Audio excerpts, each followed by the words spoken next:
Yes. Hello? Yes, this is Jackie speaking.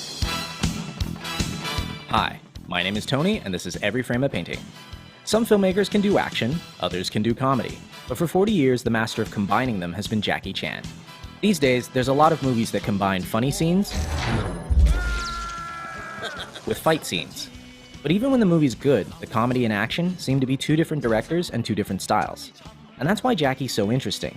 In his style, action is comedy, and his work shows that the same filmmaking principles apply, whether you're trying to be funny or kick ass. So let's dive in. If you'd like to see the names of the films as I'm talking, press the CC button below. Ready? Let's go. So, how does Jackie create action that is also funny? First off, he gives himself a disadvantage. No matter what film, Jackie always starts beneath his opponents. He has no shoes, he's handcuffed, he has a bomb in his mouth. From this point, he has to fight his way back to the top. Each action creates a logical reaction. And by following the logic, we get a joke. In movies, this comedic style goes back to the silent clowns like Chaplin, Lloyd, and Keaton.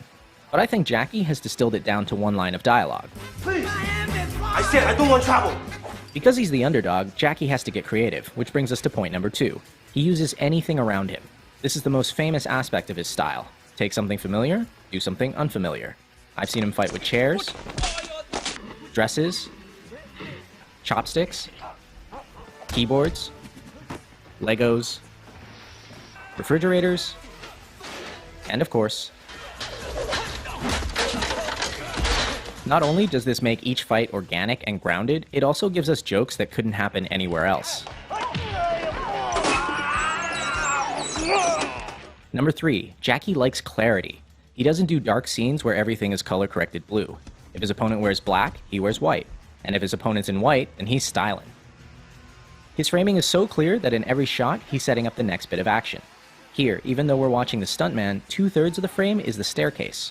A few seconds later, we see why.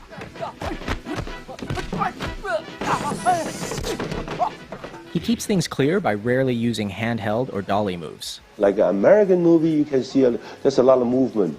When the camera angle movement, that means the actor, they don't know how to fight.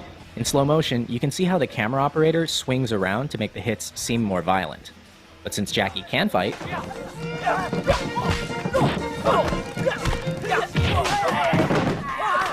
I never move my camera. Always steady, wide angle. Let him see I jumping down, I do the flat, I do the fall. When you shoot this way, everything looks more impressive because action and reaction are in the same frame. Notice how you can always see Jackie, the car, and the wall at the same time. But a similar stunt from Rush Hour 3 never includes all of the elements in the same shot, and it doesn't work. The same principle applies to comedy. This shot, directed by Sammo Hung, shows us the punch, the bad guy's face, and Jackie's face all in one. Now check out the same gag in Shanghai Noon. Here, action and reaction are separate shots. It kinda works, but not nearly as well. Why don't more directors do this? Because of number 5. They don't have enough time. Jackie is a perfectionist, willing to do as many takes as necessary to get it right. And in Hong Kong, he's supported by the studio, which gives him months to shoot a fight. And the most difficult thing is when I throw the fan and coming back, more than 120 tick. Those kind of scenes, oh, Jackie, good. It's not good. You can do it. Except, do you have the patience or not? When I rewatch his work, these little things are the ones I'm most impressed by. He doesn't need to do them and they eat into his budget, but he still does them because he wants to. And it's that going above and beyond that I respect and admire. But in America, they don't allow you to do that, because the money just poof, poof, poof, poof. And his American work is missing something else. And there's a rhythm also into the way that the shots are performed and also the way they're edited. And Jackie said something very interesting that, that the audience don't know the rhythm's there until it's not there. Jackie's fight scenes have a distinct musical rhythm, a timing he works out on set with the performers. Ready, action, stay where you are. Stay where you are, don't chase me. Boom, boom. Then, boom, see? Everybody looks good. Even experienced martial artists have trouble with it. In his earliest films, you see him learning the timing from Yuan Heping, and it's very much like Chinese opera. But by the mid-80s, working with his own stunt team, he had something totally unique. In America, many directors and editors don't understand this timing, and they ruin it by cutting on every single hit. But in Hong Kong, directors hold their shots long enough for the audience to feel the rhythm.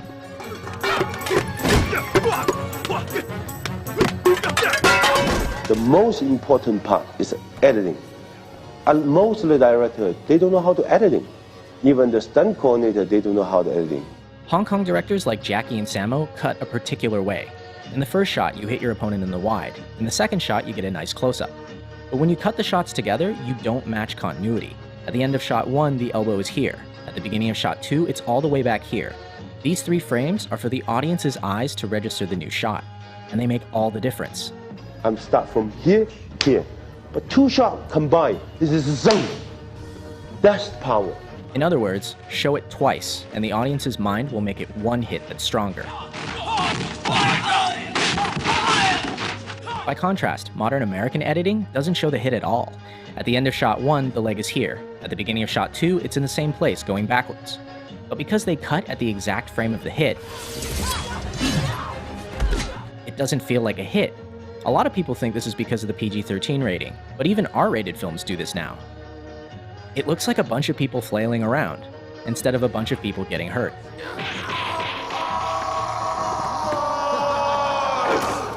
Ouch. Which brings us to number 8, pain. Unlike a lot of action stars who try to look invincible, Jackie gets hurt. A lot. Half the fun of his work is that not only are the stunts impressive,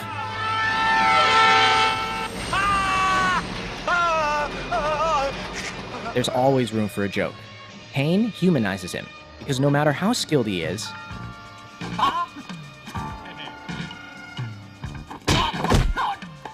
he still gets smacked in the face. In fact, Jackie's face may actually be his greatest asset. Many times the look he gives is all it takes to sell a joke, like when he does an entire fight holding a chicken.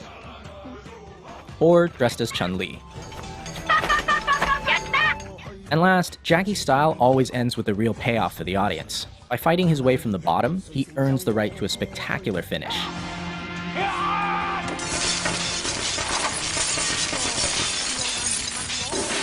He doesn't win because he's a better fighter, he wins because he doesn't give up. This relentlessness makes many of his finales really impressive and really funny.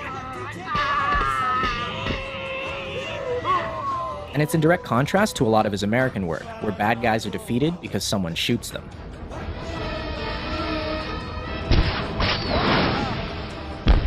Come on! But most of all, I think Jackie's style proves something. Action and comedy aren't that different. In both genres, we want to see our best performers. And I think a lot of modern action directors are failing completely. These actors are skilled artists, some of the best in the world. Why are the directors so unskilled? Why am I paying money to not see the action? Whatever you do the best you can, because the film live forever. No, because you know that they're raining and the actor don't have time. I said, would you go to every theater to tell the audience? No, the audience see on the theater, good movie, bad movie, that's all. Exactly. This work will last. And on that note, I leave you with the greatest death scene in film history.